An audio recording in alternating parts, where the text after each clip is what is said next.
Tá Parliament na Héireann si sin Dáil Éireann a rás mun a go jobre aniu. A céad is tí sa Dáil agus cé dhéantar an.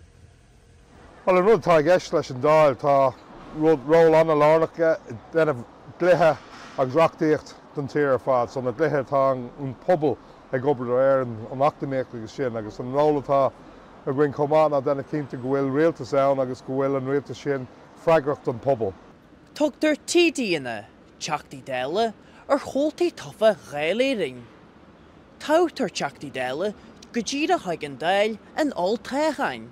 Caithfear dosach chun bheith Teachtaí Dála, caithfear bheith seas ag táchán agus bheith tofa. So caithfear muín ag an dog counter na daoine bhfuil na chonaíonn sin os chun 8 bliain déag, cai siad bhótálar le hon. Agus is na dog counter féin tá cúigear Teachtaí Dála, so tá rácha. Sucha tá cúpla ról ach an rud banúsach ná go bhfuil tú mar urlóirí th muintir an tow counter agus ag tuairt na hábhartha chur aslah siúd agus a chur os cór an rialtas agus ag chur dearcha muintir na háte ar lár an éananig sa Dáil. Is féidir le TD a bheith mar chuid de pháirtí polaitíochta ná neamhs blea. De gré is é an pártí a bhfuil an línas mó Teachtaí Dála aige a chruchaíonn an rialtas.